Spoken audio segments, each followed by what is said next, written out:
I'm Teresa, and this is Emily, and we're the Unicorn Society, and we're back again. And today we're having Vietnamese food from one of my favorite restaurants in downtown LA called Little Sister.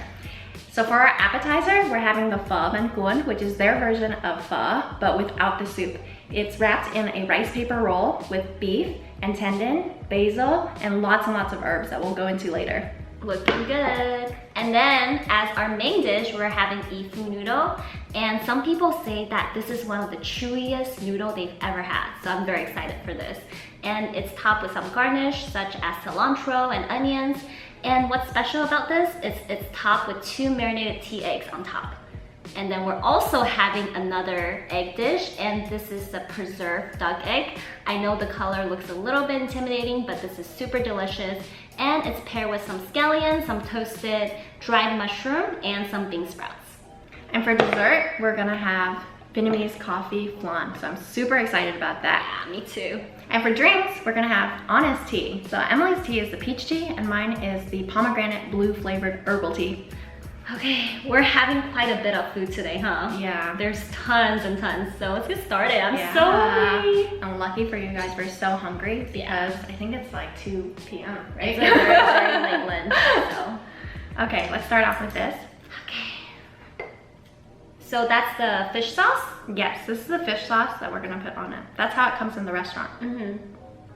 Isn't fish sauce usually like a more authentic sauce that they use in all the Vietnamese dishes? For like rolls and stuff like that, right? Yeah, it's not for everyone. It's a little bit of an acquired taste for some newbies, but I think it tastes great. The only thing about it is that it's called fish sauce, and that scares some people off because it's very strong. Yeah. But this one is flavored really well. It has some lime, garlic, and some chilies in it that makes it super delicious. It's like a super good flavor combo, I think. It just has to pair with it. Okay. So go ahead. Alright, take one from this. Yeah. There's so much stuff in here. Yeah, so on top of there is cilantro, there's red onions, scallions. Chilies. Here, have a chili. Nice, thank you. This dish leaves a little bit spicy, so just be careful if this is your first time. Okay, ready? Yeah. First bite? First bite. Should we do a food cheers? Yeah. Cheers!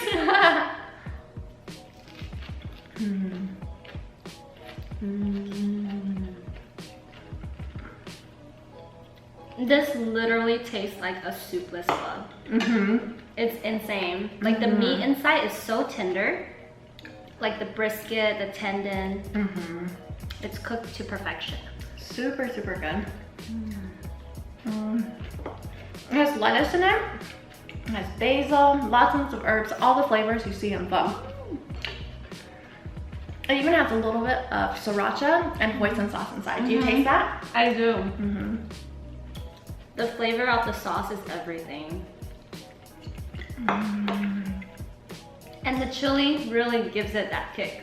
And it's such a unique experience as well because you're thinking, whoa, that tastes really familiar, like pho. But what is this? And also having the noodle like this, rather than in the small strands, but as a wrap, it's also really different. It gives it more of a chewy texture than just your regular pho.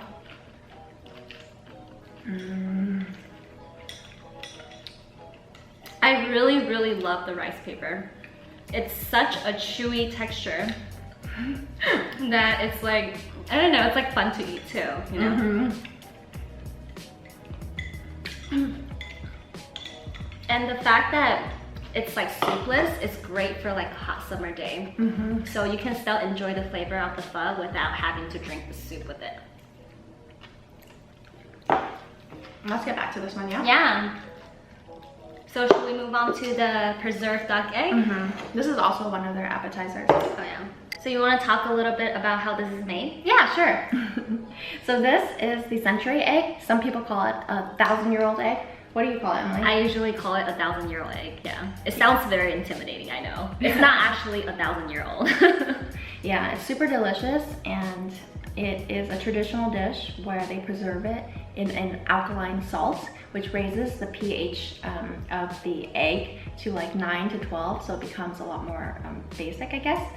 And it gives it that green and blackish color. Yeah. Which is, like what Emily said, super intimidating, but oh so delicious. It's a delicacy. And how Chinese people eat it is that they like to pair it with some tofu, with some seaweed, and then they like top it with some scallion and soy sauce. How do you guys usually eat it? I don't really remember. Sometimes we have it in the congee, the porridge. Oh, yeah. That's common too. Or I have it with like ham and salamis and things like that. Oh, really? Yeah. Oh. Like an appetizer dish. First bite. Get a little bit of that garnish on it. Yeah.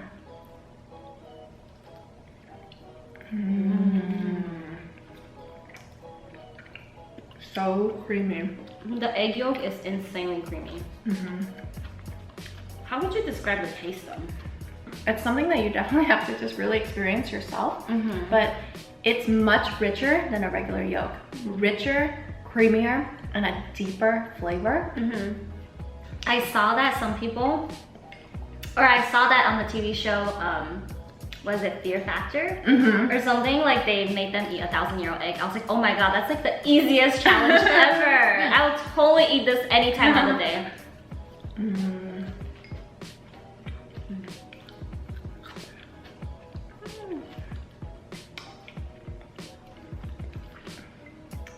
The texture is also a lot like a soft-boiled egg. It's creamy, but there's some parts that are a little bit clear. And even the yolk, you can kind of see through it. It's a little bit transparent. It's now like a brown jello. Yeah. Like, is that the yolk or the egg white on the outside? I'm sorry, the egg white is like a brown Yeah, jello. like the egg white literally turns into a jello consistency paired with the creaminess on the inside.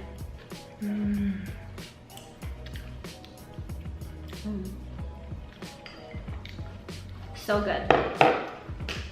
Shall we move on to our main dish? Yes. Here we go, Ifu noodle.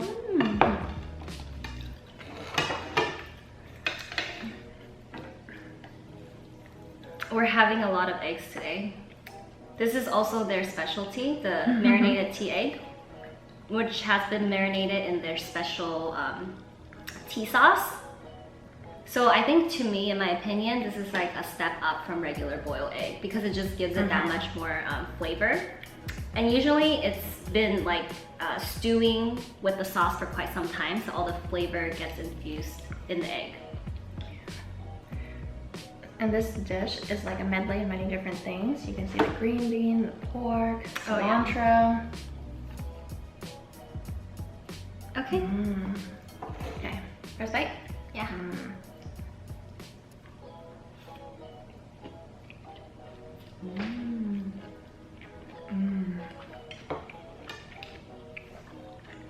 How do they get the noodle to be so chewy? I don't know what's their trick. Like, if you just boil it, it doesn't usually become this chewy. It's like a special type of noodle. Yeah, it's really chewy, but it's chewy that is different from a ramen or other chewy noodles, you know? It's not even like udon. I can't quite pinpoint. It's their really special noodle. You just gotta go try it out. It's so delicious. How would you describe the flavor profile? So for this, it's a little bit sweet. It has like maybe an oyster sauce on it, right? I do taste that. It's like a sweet savory for sure combo. Yeah. And it also has a lot of depth in the flavor. Also because it's topped with so many garnish, like cilantro and onion. And everything just blends together, like the flavor blends together effortlessly. And especially the shredded pork, there's also some fat in it as well. I don't know if you can see it so far, but it's a blend of lean meats and fat. which gives it a better texture in my opinion. And the meats, you get different parts. Some that are a little bit chewier, kind of like a jerky consistency, while others are a little bit more tender. So it's like a mix as they stir fry it. Yeah, and I just got a piece that was like really fatty as well, so different array. And I feel like this is, in my opinion, is a lot less greasy than your regular stir-fry noodle. It's just something that you can continue to eat and enjoy, because I feel like for stir-fry, like for chow mein, it's really easy for it to be overly greasy, but this one is not. It's definitely really well balanced. For sure. And you get your meat, and sometimes when you get the green beans, that's really nice too. It balances out a lot of the flavors. They're so generous with the protein. There's tons and tons of shredded pork inside. I'm gonna have an egg on my next one. This is so great. Do you actually have like an ifu noodle as a traditional Vietnamese cuisine? I think has to be a Chinese thing, or a part of Vietnam that I don't know about, because I've never had ifu noodle until I've been to Little Sister. Yeah? Yeah. Yeah. Sure why. This is actually my first time trying something like this as a Vietnamese dish too. Hey, how'd you read my mind? Yeah. Of course, it's expected. It wouldn't be the Unicorn Society video without our hot sauce. And also, for most of the Vietnamese cuisine, I feel like it's really common for people to use sriracha on it, right? Like for pho and like anything else. And fried rice. You can, like, if you go to like a traditional Vietnamese restaurant, they always have like sriracha on the table. Yeah. Which is really interesting, because in Vietnam, there is no sriracha. Yeah. I've been to Vietnam like twice, and they don't have sriracha there. So then what do they eat pho with? Just plain on its own? No, they have something like sriracha, but it's nowhere near as good. It's much sweeter and like kind of sour, I guess, sour and sweet. Yeah, sriracha is just, it's a household name now, you know. It is. Everyone loves it. Yeah, it's like it's definitely like American thing, American sauce. Do you know if they have it in like other parts of the world, like maybe Europe or? I'm not sure, I don't know. Interesting. Let us know if you're from like Europe or somewhere else, if sriracha is like a household item like it is in the US. I remember at one point, they claimed that the sriracha, they were gonna close down the factory. So people went crazy like buying them from the grocery stores, like buying like 5 bottles at one setting. It's so funny, because I know that they were never gonna close it. It was doing too well. They said that because I guess at the factory, when they make it, it puts spicy air like creates into some the type of environment. pollution. Spicy pollution. And then, so that's why so they had funny. So they did shut it down temporarily for some time. That's why people went all crazy. Would you say that Little Sister is considered fairly traditional? Since you're Vietnamese and you're always exposed to like authentic Vietnamese food? That's a really good question, because for me, I'm Vietnamese, so I'm kind of picky about where I eat, and usually I only prefer like hole in the wall, like mom and pop places. But this place is not like that. It's like kind of a nice place in downtown LA. It's hip and it's fun. The ambiance. It has a bar inside. It's always playing rap, hip hop, R&B, and so it's super fun to be there. So it's a little bit, I would kind of describe it as a little bit more upscale, but for whatever reason, the flavors are super authentic.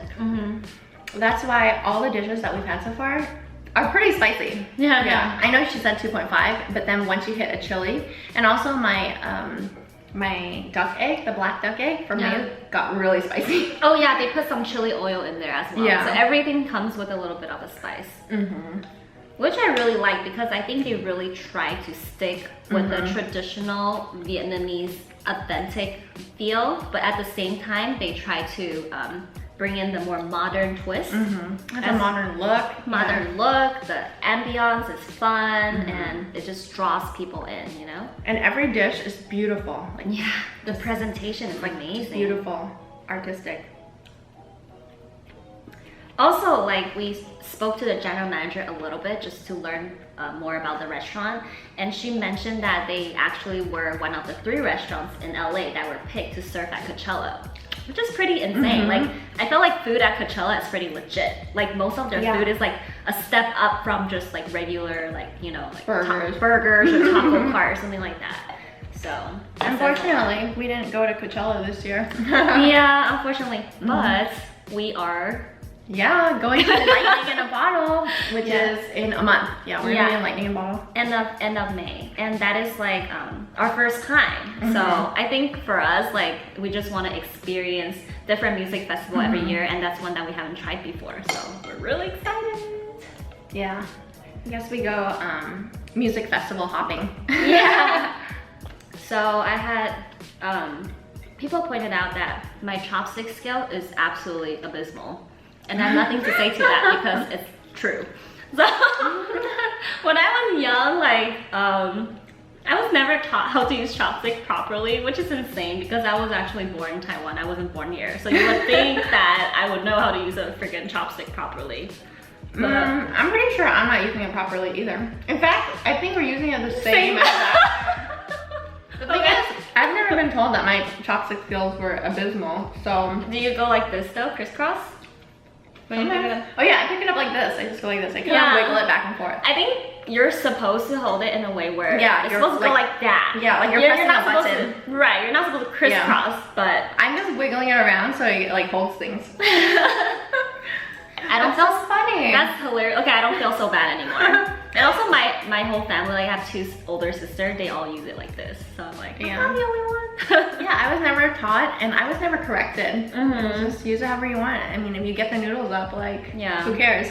I mean, I do think regardless, like, when I pick up noodle, it tends to fall. So I'm like, I don't know, is it whatever floats your boat, whatever works. Okay, so I'm gonna try my last bite with some sambal.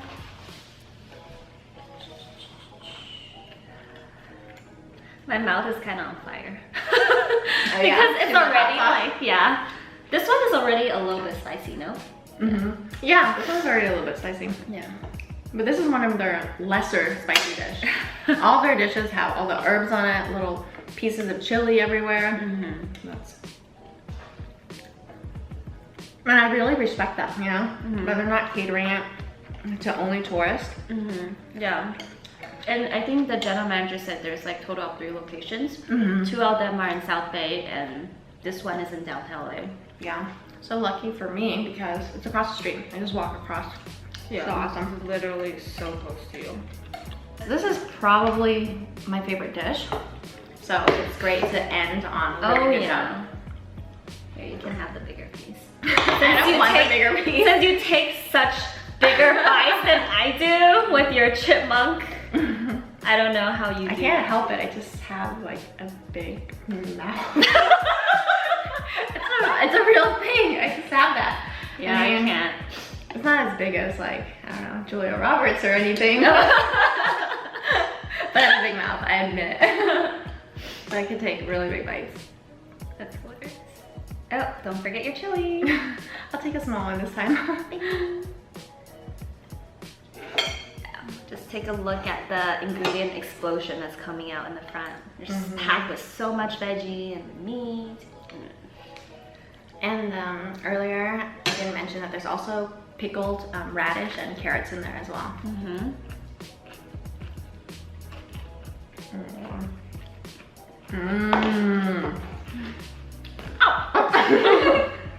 I saw it coming when you did. You did? Oh, the unicorn's coming my way. Talking about unicorn, we totally missed out on the unicorn frappuccino. I know, it's so terrible. I was really, really sad because I was in the Starbucks and I saw it and I texted Teresa right away. I was like, oh my god, there's a unicorn frappuccino. We had to make a video from it. Exactly. So we decided to wait, but then in like within a day or 2, it was gone. Like, it was sold out everywhere. But you did get a chance to try the dragon, right? Exactly. What is it called? The dragon frappuccino? It's called the dragon frappuccino. So I tried 3 Starbucks trying to look for the unicorn, but they were all out. But in this one Starbucks in the city of Walnut located on Valley, they had a store exclusive dragon frappuccino, which is pretty much just like a matcha frappuccino with some vanilla powder and like a mystery blue purplish drizzle on top, and they named it the dragon frappuccino. And the funny thing is, I posted on my Instagram, like the picture, and someone actually asked me, oh, can I take this picture and feature it somewhere with credit to you? I was like, yeah, sure, why not? And then later I found it on yahoo.com or something. Yeah, she found it on Yahoo News. Isn't that awesome? Yeah, I was like, what? Yeah, she even got followers from it. Yeah, I was like, why are these random people following my Instagram? Where are they finding my account? And then I was like, oh, that's why. Yeah, it's pretty funny. So yeah, Emily and I, we just started our Instagram account. I mean, we have our personal accounts too, but you guys should definitely follow us on The Unicorn Society. Yeah, easy to remember name, right? Exactly. The Unicorn Society. Yeah, so start following us and then we'll start posting. We just started it, but you'll see more food, interesting things, into our lives, if that's interesting. Is that interesting? Of course it's interesting, we're the Unicorn Society. Yeah, let us know if you got a chance to try the unicorn frap, and let us know what you think, because I heard some pretty mixed review about it. Some people rave about it and say it's like one of the best frappuccinos, and some people are like, blah, it tastes like vomit. So I was like, okay, I don't know. What do you guys think? I read somewhere that it tastes like a spoiled kid's birthday party. I don't know. Which could be really good or really bad. What does that even mean? What I really love about this dish is that it has so much flavor and texture. Like Emily said, it's like a flavor explosion in your mouth with the sauces, the hoisin sauce, the meat, the tendon. And at the same time, however, it's so crisp and fresh because of the chili, the cilantro, the basil, the onions, and the pickled vegetables. I agree. Like, this is heavy and light at the same time. Like, it's just such, it just works, like the balance. Such a treat. Such a treat, I agree. And I think some of the most memorable dishes that one could ever have, in my experience, is the balanced dishes. The ones that just make you think, wow, that was just so beautifully put together. Exactly.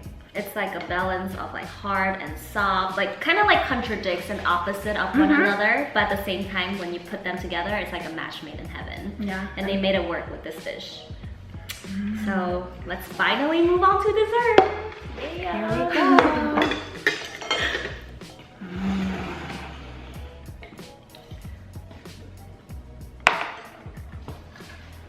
Okay, so this is again the Vietnamese flan with some, I see a generous dose of caramel right on top.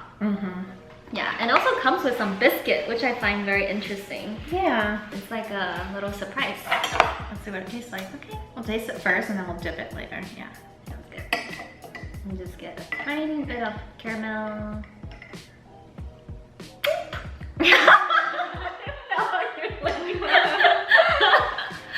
Okay, ready? Whoa. Whoa. The consistency was not what I expected. I know. It's like fluffy.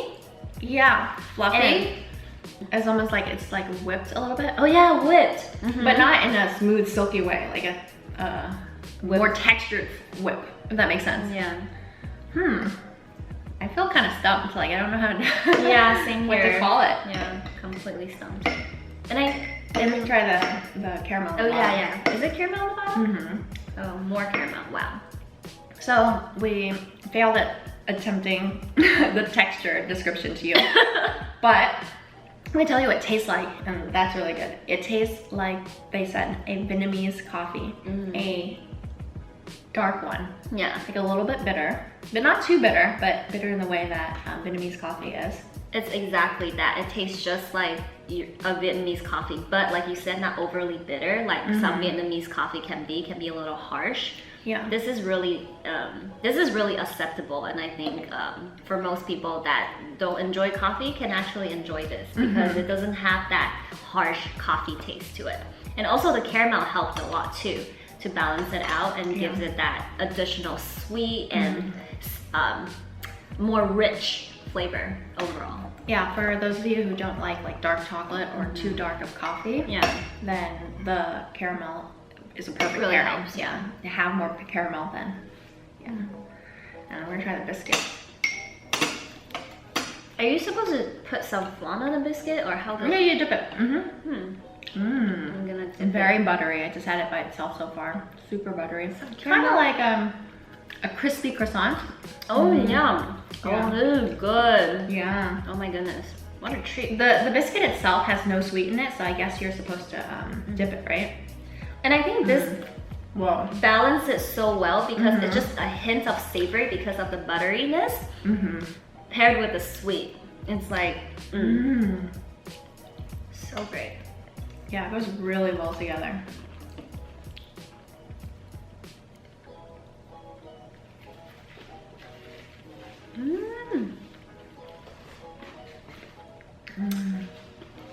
I think their dish is just full of surprises, right? Because this by itself, I would already been like, that's a pretty decent dessert. But this, just like brings it up.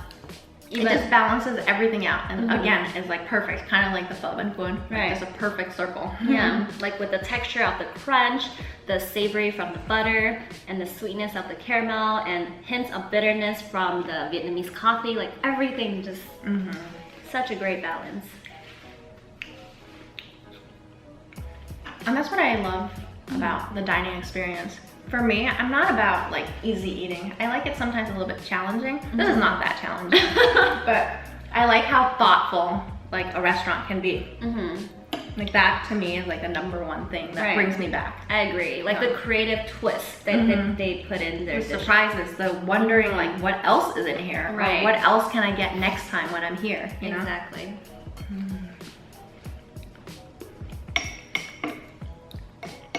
I think they're at like a 4.5 star on Yelp, or like 4 to 4.5 stars with thousands of reviews. Yeah. So. My dog just came and propped in front of our camera. Oh yeah. She's so cute. He's like, I want to be in the shot too. Speaking of which, so that's my dog Sushi. She now has over 9,000 followers on Instagram. So follow her. She just started. Follow her. She's a little celeb dog. Her handle is Sushi Said. Like that's what she said. I get really excited to see the new stuff you post because the tagline is just so catchy and it literally like makes me laugh. It's like, what is she gonna post next? You mean her caption? I mean her, her yeah, she says some hilarious things. That Sushi girl.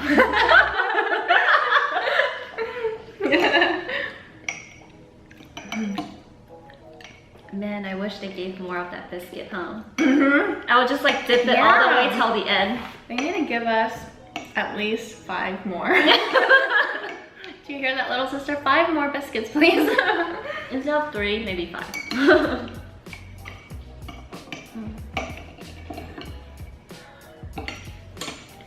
I made it to the very end, and I'm still craving for more. Yeah, that was just so fantastic. Yeah. Okay, what was your favorite? My favorite? This is way too hard. I don't know everything. Like you give up. I give up. I give up. I like every single thing we've had today. Everything we described. It was. I just recommend you get everything that we got today that you saw in the video. How about you? I know that I think that's fine. Yeah, that's a great answer. You're a great non-answer. So for me, my favorite is probably the Pho Banh Cuon. Yeah, that's just my staple. Whenever friends come in town, that's what I use to wow them.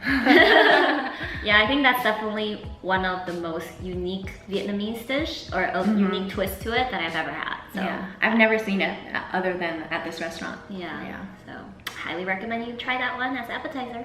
Okay, so this concludes our mukbang for today. I hope you enjoyed eating with us. We highly recommend Little Sister. It's definitely one of our favorite restaurants of all time. And yeah, we look forward to bringing more good food to you guys. So continue to comment down below to let us know if you have any great recommendations or restaurant you would like us to try. So, and if you get a chance, follow us on Instagram. It's TheUnicornSociety. Yeah. Okay. We'll also list it down in the description box as well. Okay. Thanks, guys. Bye. Thanks. Bye.